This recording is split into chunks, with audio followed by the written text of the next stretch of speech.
Praise the Lord और good morning. परमेश्वर को धन्यवाद देते हैं आज के दिन के लिए। आज का दिन वैसे विशेष दो कारणों के लिए है। पहला कारण यह है कि आज परमेश्वर का दिन है जहां पर हम परिवार होकर एकत्रित आकर उस परमेश्वर की आराधना कर रहे हैं। और दूसरा कारण है कि आज पूरे ग्लोब में, पूरे विश्व में फादर्स डे के नाम से मनाया जाता है। और इसलिए जितने भी पिताजी यहाँ पर आज इस सुबह प्रार्थना के साथ में जुड़े हो, मैं आप सभी को हैप्पी फादर्स डे कहता हूँ। बहुत सारी बधाइयाँ उन सारे पिताजियों के लिए मैं लेकर आता हूँ और बताना चाहता हूँ कि परमेश्वर आपको आशीष दे। मैं भी एक पिताजी और हैप्पी फादर्स डे मैं अपने लिए भी इस समय मांगता हूँ। धन्यवाद देते परमेश्वर को कि ये परमेश्वर ने हमें एक बड़ा जिम्मेदारी दिया है कि हम पिताजी बने। और सारे बच्चों से, विशेष तौर से बच्चों से बताना चाहता हूँ, अगर आपके पिताजी आपके पास में बैठे हुए हैं तो आप उनके पास में जाइए, उनको विश कीजिए कहते हुए happy father's day. Let there be a joy in the family. परिवार में परमेश्वर की आनंद की भरपूरी का महसूस करे। मेरे प्यारों, बड़ी ही महत्वपूर्ण बात होती है जब एक पिताजी परिवार का जो मुखिया है वो अपनी जिम्मेदारी को निभाता है। कई सारी जिम्मेदारी पिताजी की होती है और मैं भी एक पिता हूँ और मेरे भी एक पिताजी, और मैंने उन सारे जीवनों को, एक पिता के जीवन को देखा है कि किस प्रकार से एक पिता अपनी एक बड़ी विशेष पहचान बनाता है। और कुछ पिताजी अपने बच्चों के साथ में बड़े फ्रेंडली रहते हैं, एक दोस्त के जैसा रहते हैं। पर कुछ पिताजी जो होते हैं बड़े कड़क और स्ट्रिक्ट रहना चाहते हैं। कुछ पिताजी जो होते हैं बड़े ही कड़क स्वभाव के होते हैं, पर कुछ पिताजी जो होते हैं बड़े ही सॉफ्ट स्वभाव के, मृदु या बड़े ही सॉफ्ट स्वभाव के इस प्रकार से होते हैं। कुछ जो पिताजी होते हैं अपने बच्चों को बड़े ही अनुशासन में रखना चाहते हैं, discipline, do this thing, do that thing, और ऐसा मत करो, वैसा मत करो। पर कुछ पिताजी जो होते हैं बच्चों को बहुत छूट दे देते हैं, बच्चे जैसे चाहे वैसे जिए, उनको कोई फर्क ही नहीं पड़ता है। कुछ पिताजी अपने बच्चों के साथ में क्वालिटी समय बिताना चाहते हैं, पसंद करते हैं। और कुछ पिताजी जैसे होते हैं वो हर समय घर से बाहर, पैसा कमाना, उनके बिजनेस ट्रिप, उनके बाकी सारे अपॉइंटमेंट उनके लिए महत्वपूर्ण होते हैं, पर घर में रहकर समय बिताना उनके लिए बहुत महत्वपूर्ण नहीं रहता है। और ऐसे ही पिताजी अपनी एक विशेष पहचान परिवार में बनाते हैं। कुछ पिताजी अपने बच्चों के ऊपर जान न्यौछावर करते, बहुत दिल और हृदय से प्यार करते हैं। पर कुछ पिताजी ऐसे भी होते हैं जो बच्चों का बिल्कुल ख्याल नहीं रखते हैं। पर मैं आज इस सुबह के समय आप सारे पिताजी को जो आज इस सुबह के समय मुझे सुन रहे हैं, और मैं एक पिताजी हूँ, मेरे भी एक पिताजी है, हम सब पिताजियों के लिए फिर से एक बार happy father's day, happy father's day. परमेश्वर ने हमको परिवार में रखा है ताकि परिवार बना रहे। पिताजी से परिवार बना रहता है। पिताजी को परमेश्वर ने परिवार में इसलिए रखा है ताकि परिवार की सुरक्षा हो। परिवार एक सुरक्षित, एक लीडरशिप के अंतर्गत है और वो सुरक्षित रहे। और एक बड़ी जिम्मेदारी, मैंने जब अपने जीवन को देखता हूँ और मेरे पिताजी को भी मैं देखता हूँ, तो बड़ी जिम्मेदारी का जीवन जो होता है वो एक पिता का होता है। और परमेश्वर को मैं उसके लिए धन्यवाद देता हूँ। पर एक cautious before I proceed further, प्रभु के वचन में जाने से पहले एक बड़ा ही गंभीर बात बताना चाहता हूँ। अगर आपके परिवार में कुछ भी बिगड़ता है, अगर आपके परिवार जो आप एक लीडरशिप देकर चला रहे हो, या मैं अपना परिवार जो एक पिता होकर लीडरशिप देकर मैं चला रहा हूँ, अगुआ मैं कलीसिया मेरे परिवार का मैं बना हूँ, तो मैं बताना चाहता हूँ, अगर कुछ भी बिगड़ता है, अगर कुछ भी बिगड़ता है, कुछ भी उल्टा होता है मेरे परिवार में, मेरे बच्चे गलत मार्गों में जाते हैं, या मैं अपने परिवार को सही संभाल नहीं पा रहा हूँ, तो इसका जिम्मेदार पिताजी है। और परमेश्वर पिताजी से ही पूछता है। परमेश्वर माँ से नहीं पूछेगा कि परिवार बिगड़ क्यों रहा है, परमेश्वर पिताजी से पूछेगा। याद है आपको जब आदम और हवा ने अदन की वाटिका में पाप किया था, पाप शुरुआत जो थी वो हवा से हुई। हवा ने जाकर फल आदम को खिलाया, पर परमेश्वर सबसे पहले किससे पूछता है? आदमी से पूछता है, मनुष्य से पूछता है। और सो बड़ी महत्वपूर्ण बात हम परमेश्वर के वचनों से देखेंगे आज के दिन के लिए। और I am such excited this morning time. मैं बहुत ही खुश हूँ आज के सुबह के समय जब मैं परमेश्वर के वचनों को आपके बीच में लेकर आना चाहता हूँ और बताना चाहता हूँ कि वो परमेश्वर जिसकी आप और मैं कई सारे दिनों से, सालों से, पीढ़ियों से आराधना कर रहे हैं, और वो हमारा परमेश्वर ही नहीं पर वो हमारा प्रेमी पिता परमेश्वर है। आमीन हो, प्रभु की स्तुति हो, प्रभु के नाम की मैं प्रशंसा करता हूँ। कितना गहरा प्यार हमारा परमेश्वर हमसे करता है। प्रभु के वचनों में से हम देखेंगे और देखेंगे कि परमेश्वर का वचन क्या कहता है। पर उससे आगे जाने से पहले एक छोटी सी प्रार्थना, एक छोटी सी प्रार्थना करेंगे और फिर उसके बाद में प्रभु के वचनों में जाएंगे प्यारों और देखेंगे कि परमेश्वर का वचन आज इस सुबह के समय हमसे किस रीति से बातचीत करता है। फादर गॉड, पिता परमेश्वर, हम आपकी उपस्थिति में आते हैं। धन्यवाद देते पिता आपको इस समय के लिए जो आपने हमें दिया कि हम आपकी उपस्थिति में आए और आपके नाम की स्तुति प्रशंसा करें। सुंदर सा समय हमारा रहा कि हम आपकी आराधना करें और आपके प्रेम का बयान करते हुए आपकी महिमा और स्तुति करें। प्रभु, हम थोड़ा समय जब हम आपके पवित्र वचनों में से सुनेंगे, सुनने वाला हर एक कान, प्रभु जी सुनने वाला हर एक कान, प्रभु जी आप उन्हें आशीषित करना। सुनने वाले हर एक हृदय को हम आपकी उपस्थिति में लेकर आते, संपूर्ण हृदय से आपकी उपस्थिति में बैठकर वचन सुनने के लिए प्रभु सहायता करना। धन्यवाद देते, प्रार्थना को सुना और यीशु नासरी के नाम से हम प्रार्थना मांगते हैं। आमेन, आमेन, आमेन। वचनों में जाएंगे। 1 जॉन चैप्टर 3 एंड वर्स 1। पहला यूहन्ना उसका 3रा अध्याय और उसका पहला वचन से मैं यहाँ पर शुरुआत करना चाहता हूँ। बड़ा महत्वपूर्ण वचन है 1 जॉन चैप्टर 3 एंड वर्स 1 और उसका जो पहला भाग है, द फर्स्ट बिगिनिंग पार्ट, मैं आपके लिए पढ़ना चाहता हूँ। बड़ा सुंदर वचन है, दिखा इस प्रकार से।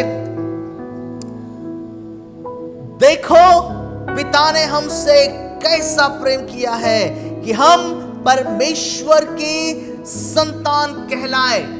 राइट, देखो परमेश्वर ने हमसे कितना और किस प्रकार का प्रेम किया है। Behold what manner of love the Father has given unto us that we should be called sons and daughters of God। ये कितना महत्वपूर्ण वचन है। लिखा इस प्रकार से, पिता ने हमसे कैसा प्रेम किया। What a manner of love the Father has given unto us। हमारे ऊपर उस पिता ने कितना गहरा प्यार किया, प्रभु का वचन हमको बताता है। मेरे प्यारो, ये बात समझो इस बात प्रकार से कि पिता परमेश्वर के बेटे और बेटी बनना इतना आसान सा काम नहीं है।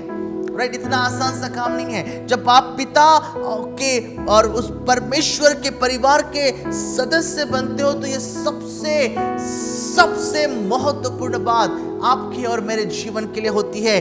परमेश्वर के बच्चे बनने का अर्थ इस प्रकार से कि हम उस एक स्थान पर आकर खड़े रहते हैं जहां पर मैं अधिकार प्राप्त करता हूं। राइट, मेरे प्रॉपर्टी, अभी जो भी छोटी बहुत प्रॉपर्टी मैं अगर बनाता हूँ, जब मैं यहाँ पर रहता हूँ तो मेरे सारे प्रॉपर्टी का जो हकदार जो होता है वो मेरा बेटा बनेगा।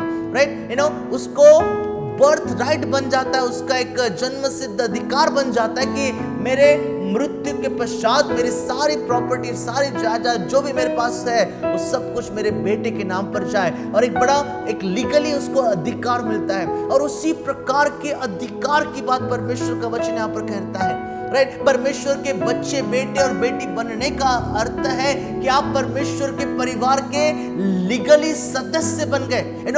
कानूनी तौर पर आप उसके सदस्य बन जाते हो और स्वर्गीय स्थानों के सारे अधिकार, लिसन टू मी केयरफुली, स्वर्गीय स्थानों के सारे अधिकार आपके हो जाते हैं जब आप उस परिवार के, उस स्वर्गीय परिवार के आप भाग बन जाते हो।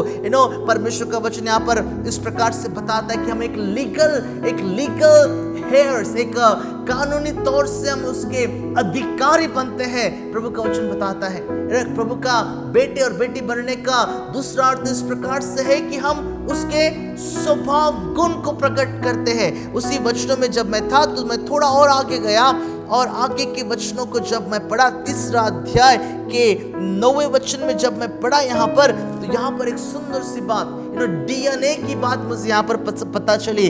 देखो तो क्या लिखा है यहाँ पर chapter 3 and verse 9 of first John, लिखा है इस प्रकार से, जो कोई परमेश्वर से जन्मा है वह पाप नहीं करता, क्योंकि उसका बीज उसमें बना रहता है, और वह पाप कर ही नहीं सकता क्योंकि परमेश्वर से जन्मा है। लिखा है इस प्रकार से यहाँ पर, क्योंकि उसका बीज उसमें बना रहता है।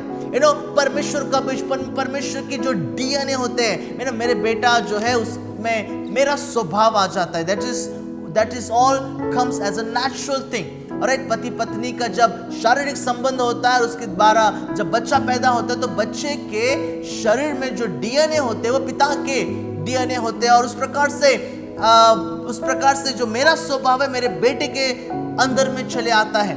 राइट, मेरा स्वभाव मेरे बेटे के अंदर। उसी प्रकार से परमेश्वर का वचन यहाँ पर बताता है कि जब हम परमेश्वर के परिवार के सदस्य बन जाते हैं, उसके हम बेटे बेटी बन जाते हैं, जब वो पिता हमसे इतना गहराई से प्यार प्रदर्शित करता है और कहता है कि हे बेटा, हे बेटी, तुम अभी मेरे परिवार के सदस्य हो, मैं तुम्हारा पिता बनता हूं। दूसरे शब्दों में बताना चाहता है कि मेरे गुण धर्मों को तुम प्रकट करो, मेरे गुण धर्मों को तुम प्रकट करो। जैसा मैं दिखता हूँ वैसा तुम देखो, जैसे मेरी चाल चलन है उसी प्रकार का तुम्हारा चाल चलन रहे, जैसा मैं सोचता हूँ वैसे ही तुम्हारी सोच रहे। आमीन। राइट, परमेश्वर यहाँ पर एक बड़ी सी जिम्मेदारी बताता है। प्रभु के परिवार का सदस्य बनना, शुरुआत में मैंने कहा है कोई आसान सा बात नहीं है, पर जबकि परमेश्वर अपनी कृपा को हमको करता है, परमेश्वर एक बड़ी सुंदर सी पहचान हमको देता है।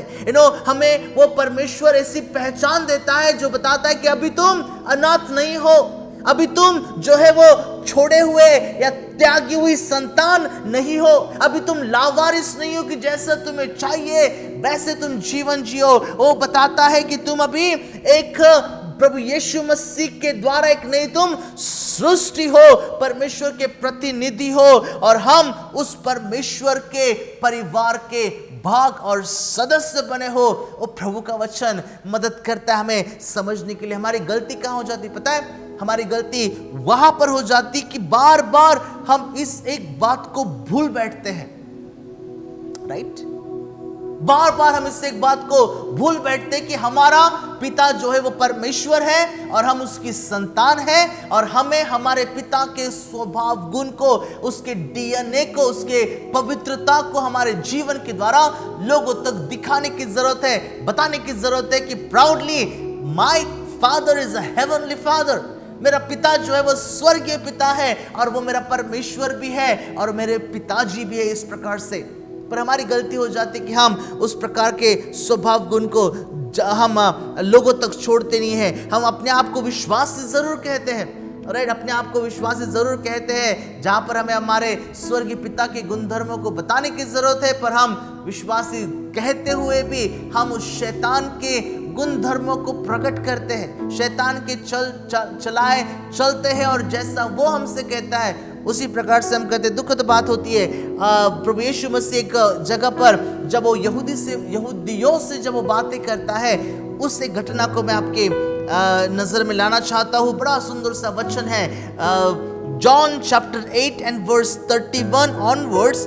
प्लीज पढ़ना 31 onwards till 44 वचन तक के, पर चुनिंदा वचनों को हम यहाँ से लेंगे और यहाँ से हम देखने की कोशिश करेंगे कि परमेश्वर का वचन कैसे दो पिता के बारे में बताता है। राइट, दो पिता के बारे में यहाँ पर बताता है। वचन 31 में प्रभु यीशु मसीह इस प्रकार से शुरुआत करते कि तुम सत्य को जानोगे, सत्य तुम्हें स्वतंत्र करेगा। और ये सारी बातें बताने के बाद में जो यहूदी लोग होते हैं प्रभु यीशु मसीह से प्रश्न पूछते हैं। प्रश्न पूछते इस प्रकार से कि हम तो अब्राहम के वंशज हैं, राइट, हमारा पिता अब्राहम है। तो प्रभु यीशु मसीह उनसे कहते हैं, अगर तुम्हारा पिता अब्राहम होता तो तुम जिस प्रकार की चाल अभी चल रहे हो वैसा चाल नहीं चलते। अगर अब्राहम के संतान होते तो तुम्हारे स्वभाव में भी अब्राहम के जैसे गुण होते थे। राइट, तुम कहते हो कि तुम अब्राहम के संतान हो, बड़ी अच्छी बात है, पर अब्राहम अगर तुम्हारा पिता है तो वैसे स्वभाव गुण तुम्हारे अंदर क्यों नहीं है? राइट। और प्रभु यीशु मसीह थोड़ा आगे जाते तो यहूदी उसको और बताते कि परमेश्वर जो है वो हमारा पिता है। वचनों में ऐसे लिखा हुआ है, वचन 41 में अगर आप पढ़ते हो तो यहूदी लोग उसको आगे बताते हैं, उनसे कहते इस प्रकार से प्रभु यीशु मसीह से, हम व्यभिचार से नहीं जन्मे, हमारा एक पिता है अर्थात परमेश्वर। राइट। यहाँ पर यहूदी लोग जो है अपने जो शुरुआत को बताना चाहते कि हमारा परमेश्वर जो है वो पिता है, पर प्रभु यीशु मसीह उसके बाद में उनसे कहते हैं अगर परमेश्वर तुम्हारा पिता होता तो तुम उसे मारने की बात नहीं करते। तुम्हारा पिता परमेश्वर हो ही नहीं सकता है। राइट। तुम्हारे चाल चलन के द्वारा, तुम्हारे कार्यों के द्वारा पता ही नहीं चलता कि तुम्हारा पिता परमेश्वर है। अगर तुम्हारा पिता परमेश्वर होता तो तुम्हारे चाल चलन के द्वारा, स्वभाव के द्वारा ये बातें प्रकट होती थी कि तुम्हारा पिता परमेश्वर है। पर फिर कौन है तुम्हारा पिता? और प्रभु यीशु मसीह उनको आगे बताते हैं कि तुम्हारा पिता जो है, जो झूठ का पिता है, जो शैतान है, वो तुम्हारा पिता है, क्योंकि उसके जैसे स्वभाव गुण को तुम्हारे जीवन के द्वारा तुम यहाँ पर प्रस्तुत करते। तुम्हारा पिता तो शैतान है। राइट। हमारे पास में चॉइस है यहाँ पर किसके गुण हमें प्रकट करना है। राइट। किसके गुण, किसके गुणों को हमने हमारे जीवन के द्वारा प्रकट करना है। परमेश्वर जो हमारा पिता है उसके स्वभाव गुण को प्रकट करना है, या शैतान जो झूठ का पिता है, जो सारे बुराई को करता है, उसके स्वभाव गुण प्रकट करना है। परमेश्वर का वचन यहाँ पर आकर एक सुंदर सी महत्वपूर्ण बातों को बताता है। तुम परमेश्वर में एक नई सृष्टि हो। राइट। परमेश्वर ने हमें इसलिए चुना कि उसके स्वभाव गुण को, वो एक सुंदर सा पिता है, वो प्यार करने वाला पिता है, अनुग्रह करने वाला पिता है, विलंब से क्रोध करने वाला पिता है, अपने बच्चों का ख्याल रखने वाला पिता है, अपने बच्चों को बचाने वाला पिता है, अपने बच्चों को सही समय पर ताड़ना देने वाला पिता है, अपने बच्चों को सही समय पर मलम पट्टी करने वाला पिता है। उस सारे स्वभाव गुण को एक पिता होने के नाते हमें प्रकट करना है। इसलिए परमेश्वर ने हमें चुना ताकि हम हमारे परिवार में एक पिता की जिम्मेदारी को निभाए। ऑलराइट। और जनरली बताना चाहता हूं, परमेश्वर जो हमारा पिता है उसके गुण धर्मों को हम सभी ने सभी समय प्रकट करने के लिए परमेश्वर का वचन बताता है। यूहन्ना यहाँ पर एक बात बताना चाहता है कि तुम्हें चिंता करने की जरूरत नहीं है। संसार शायद से आपको नहीं समझेगा, कोई चिंता नहीं, कोई बात नहीं, दिक्कत नहीं है। अगर प्रभु में तुम हो तो तुम एक पवित्र परिवार के सदस्य हो, क्योंकि यहाँ पर शुरुआत में ही वचनों में जॉन चैप्टर 3 and verse में इस प्रकार से लिखा है, देखो पिता ने हमसे कैसा प्रेम किया कि हम परमेश्वर की संतान कहलाए। चिंता करने की जरूरत नहीं है। अगर तुम परमेश्वर के परिवार के भाग हो, सदस्य हो, if you are a family of God, प्रभु के परिवार के अगर आप सदस्य हो तो तुम एक पवित्र परिवार हो और परमेश्वर तुम्हारा पिता है और तुम उसकी संतान हो। और इन सारे अनुभव को बड़े विश्वास के साथ में तुम अनुभव करो। बताना चाहता हो दोस्तों कि परमेश्वर जो हमारा पिता है वो पवित्रता के परिवार को हम सबसे चाहता है।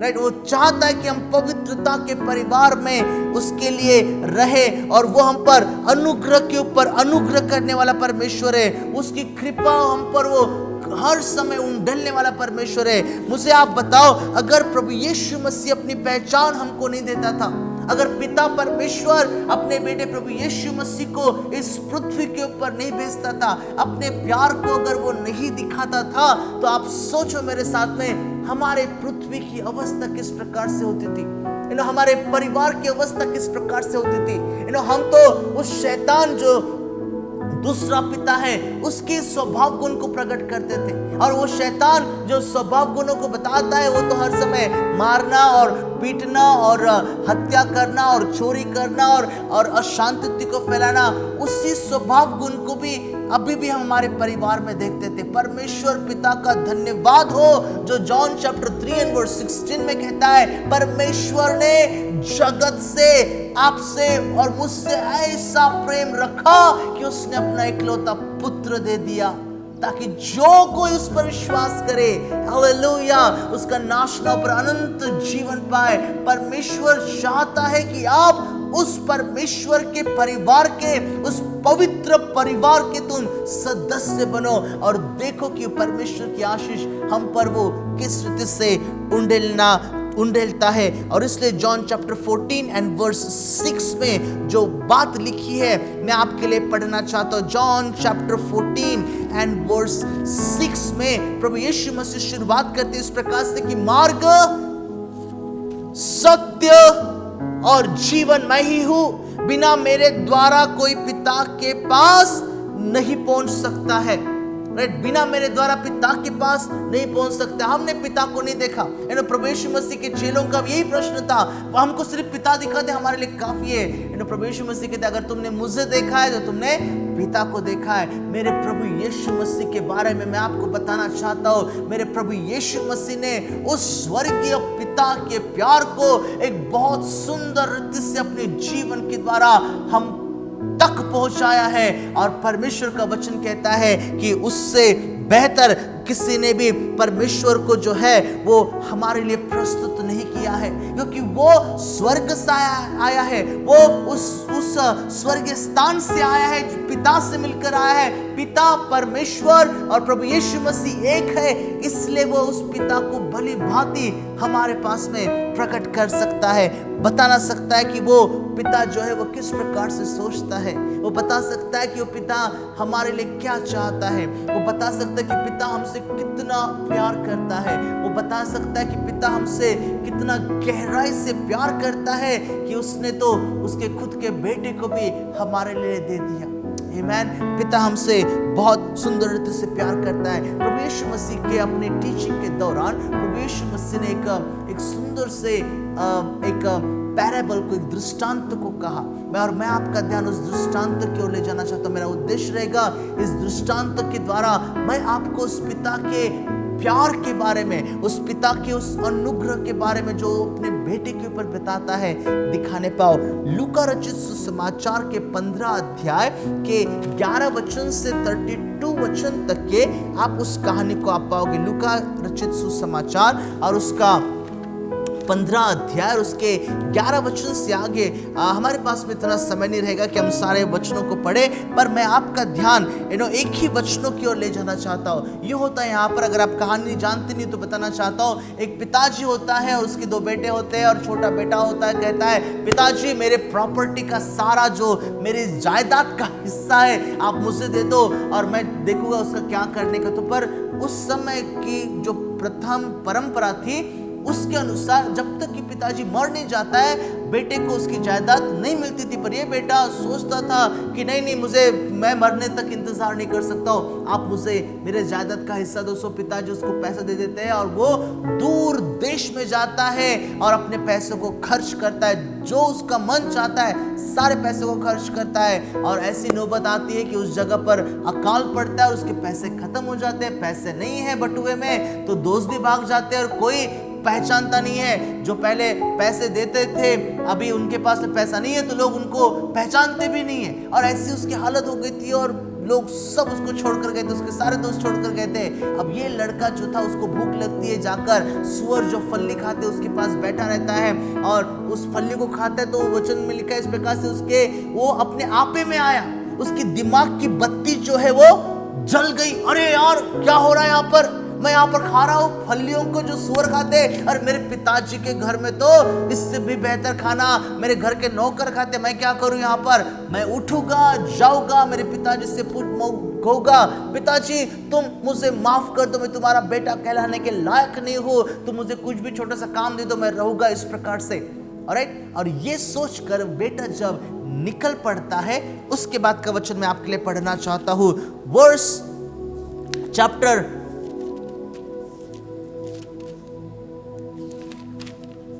15 and verse 20 इस प्रकार से लिखा है, देखो देखो।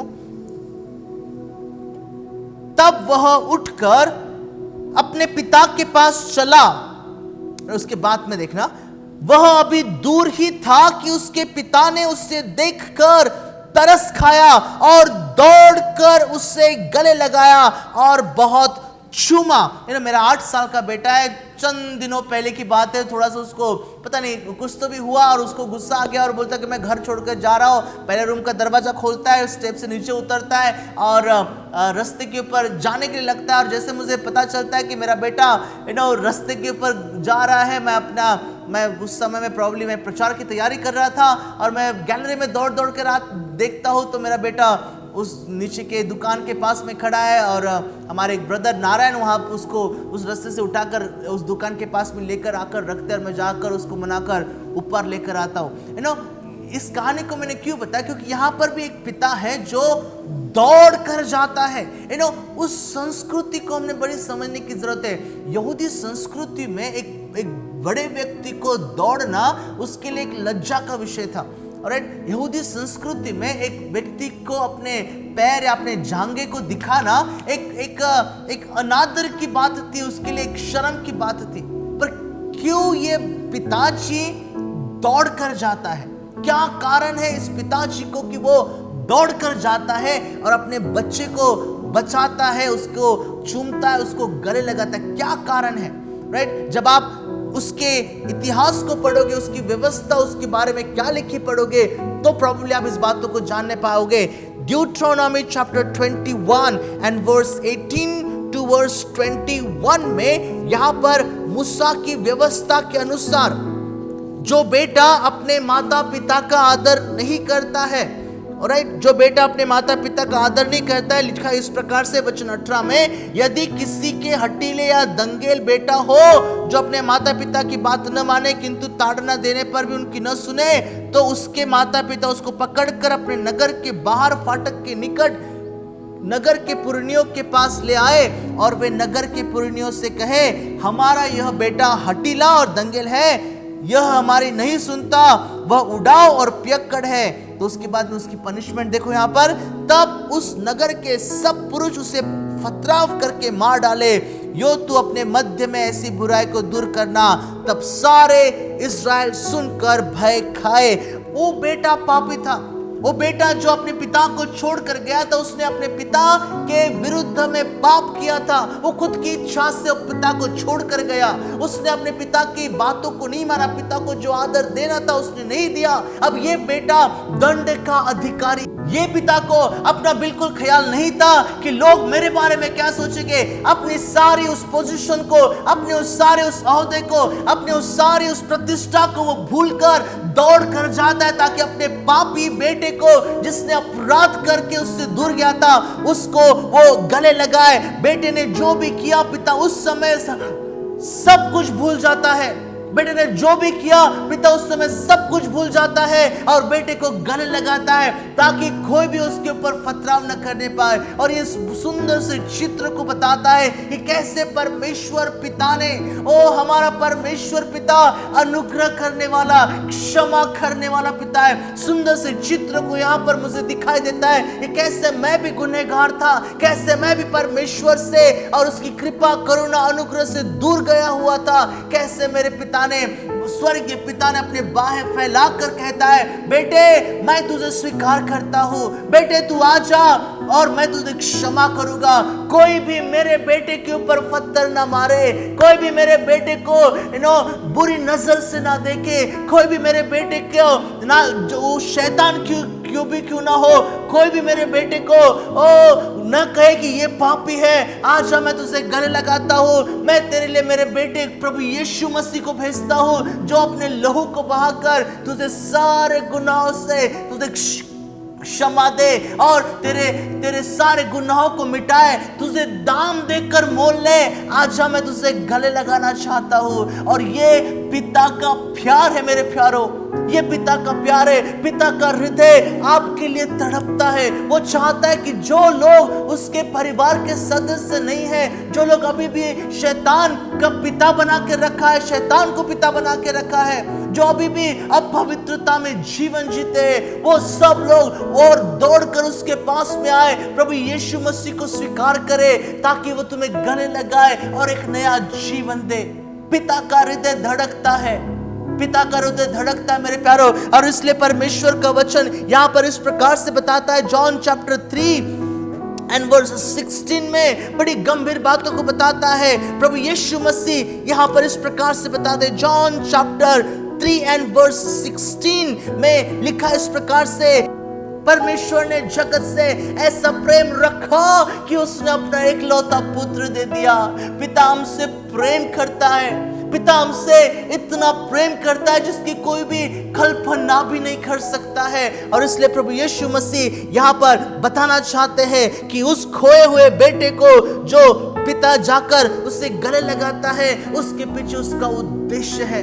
खोए हुए बेटे को जो पाप करके वापस लौट कर आ रहा है, उसका उस पिता बेटे के पास में दौड़ कर जाना एक बड़े उद्देश्य को बताता है। परमेश्वर भी इंतजार कर रहा है, परमेश्वर भी इंतजार कर रहा है उन सारे उड़ाऊ पुत्रों का। परमेश्वर इंतजार कर रहा है उन सारे लोगों का जो परमेश्वर के अनुग्रह से दूर है, वंचित है, जो नहीं जानते कि एक पवित्रता में का रहने का भी कोई परिवार होता है, पवित्रता के जीवन जीने वाला भी कोई परिवार होता है, स्वर्गीय भी परिवार होता है। वो इन सारी बातों को नहीं जानते हैं। और इसलिए परमेश्वर का वचन कहता है, जॉन चैप्टर 1 एंड वर्स 12 में एक बड़ी महत्वपूर्ण बात बताता है। प्रभु यीशु मसीह का वचन जॉन चैप्टर 1 एंड वर्स 12 में इस प्रकार से लिखा है, किंतु जितनों ने उसे ग्रहण किया, जितनों ने प्रभु यीशु मसीह को ग्रहण किया, उसने उन्हें परमेश्वर की संतान,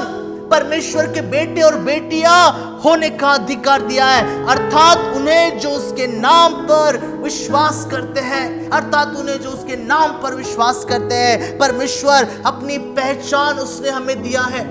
परमेश्वर ने हमें अपनी पहचान इस प्रकार से दिया कि हम मसीह यीशु में एक नई सृष्टि है। आप एक त्यागी हुई संतान नहीं हो, आप एक अपवित्रता में जीवन जीने वाले व्यक्ति के लिए परमेश्वर ने आपको इस पृथ्वी पर नहीं भेजा। आपको परमेश्वर एक पहचान देता है जब आप प्रभु यीशु मसीह में अपने जीवन को जीते हो, जब आप प्रभु यीशु मसीह पर विश्वास करते हो।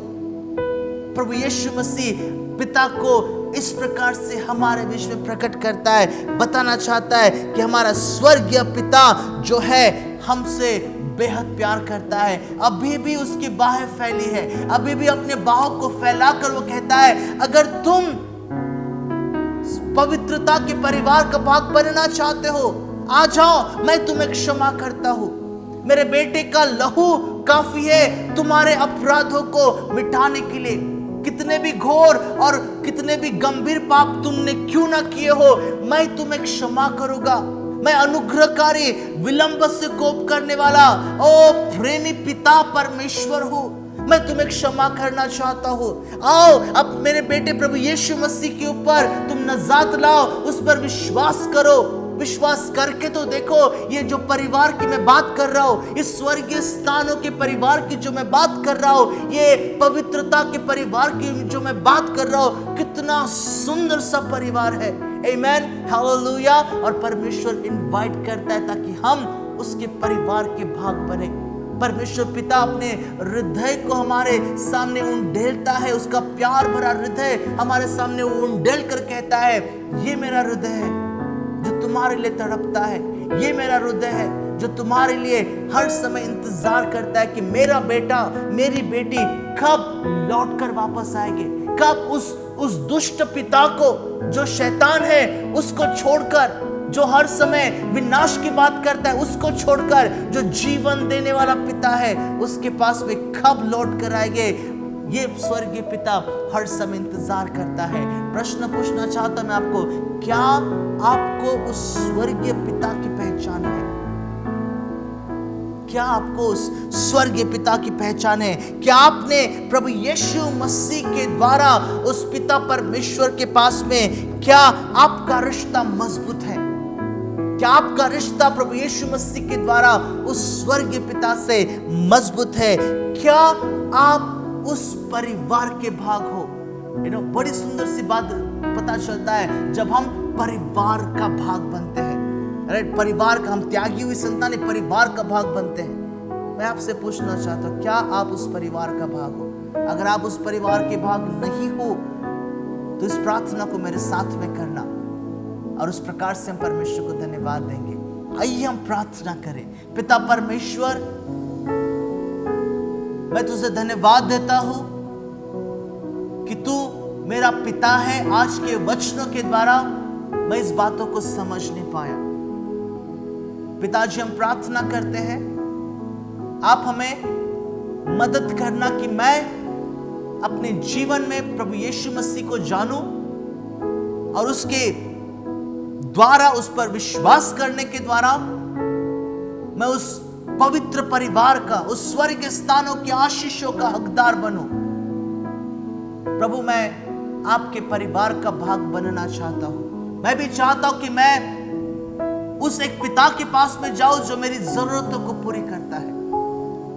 मैं भी चाहता हूं कि मैं उस पिता के पास में जाऊं जो मेरे मेरे मेरे इस पृथ्वी के पिता से भी कई गुना बढ़कर मुझसे प्यार करता है। प्रभु, मेरी सहायता करना कि मैं प्रभु यीशु मसीह को और भी नजदीकता से जानने पाऊं। हम धन्यवाद देते इस समय के लिए, धन्यवाद देते प्रभु जी। और प्रभु, इस समय मैं प्रार्थना करता हूं उन सारे पिताजियों के लिए, मुझे पकड़कर प्रभु जी हमारी सबकी मदद करना कि हमारा भी स्वभाव उस पिता परमेश्वर के जैसा स्वभाव हो, क्योंकि उसके डीएनए हमारे अंदर में प्रभु यीशु मसीह के द्वारा हमने पाए हैं। प्रभु, प्रेम करने वाला, साथ साथ में ताड़ना भी देने वाला, साथ साथ में परिवार की अगुवाई करने वाला, साथ साथ में परिवार को सही मार्ग और सही दिशा में लेकर जाने वाला, एक सही अगुवा, एक सही याजक बनकर, आमीन, हालेलुया, या परिवार का याजक बनकर जो जिम्मेदारी आपने हमें दिया है, परिवार के याजक के नाई परिवार को चलाने वाला एक जिम्मेदार पिता बनकर चलने के लिए प्रभु जी आप हमारी सहायता करना। हम आपको धन्यवाद देते हैं पिता कि आपने हमारी प्रार्थना को सुना है, और यीशु नासरी के नाम से हम प्रार्थना मांगते हैं। आमीन, आमीन, आमीन, प्रेज द लॉर्ड। प्रभु की स्तुति हो। आपने वचनों को सुना, परमेश्वर को हम धन्यवाद देते हैं और हम प्रार्थना करते हैं कि उन सारे पिताजी जो इस समय मुझे सुन रहे हैं, फिर से एक बार happy father's day, be a good father. और ये बातें मुझे भी अप्लाई होती है, मेरे लिए भी आती है बातें कि मैं भी कोशिश करूं कि उस स्वर्गीय पिता के गुणधर्मों को मैं अपने परिवार के तौर के लिए मेरे बच्चों के प्रति मैं दिखाऊं, और जैसा पिता ने हमसे प्यार किया उसी प्यार से मैं अपने परिवार में भी, अपने बच्चों से भी, अपने बेटे से भी मैं प्यार करूं। आमीन, प्रेज द लॉर्ड। प्रभु आप सबको आशीष करे। अगर आपको ये मैसेज जो लिंक मैं आपको भेजा है, अगर आप इसको प्लीज अपने और भी परिवारों के पास में भेजते हो तो शायद से आज के दिन वो इस एक बातों को जानेंगे, समझेंगे कि कोई पिता है जो उनसे भी प्यार करता है। नहीं सही बात? सो इसलिए आप इस लिंक को अपने सभी परिवारजनों को, दोस्तों को आप प्लीज भेजिएगा। Takes just a minute to do that. एक थोड़ा सा समय लगता है इस बातों को करने के लिए। सो मैं आपको इनकरेज करना चाहता हूँ, हमें पूरे सोशल मीडिया पर परमेश्वर के वचनों को, जीवित संदेश को, प्यार के संदेश को, आशा भरे संदेश को, अनुग्रह से भरे संदेश को पहुंचाने का है। हमें उस सभी सोशल मीडिया के ऊपर इन परमेश्वर के वचनों को डालना है, ताकि लोग कहीं ना कहीं इस एक बातों को जानने पाए कि कोई पिता है, कोई परमेश्वर है जो उनसे बहुत प्यार करता है। आमीन। God bless you all. Thank you.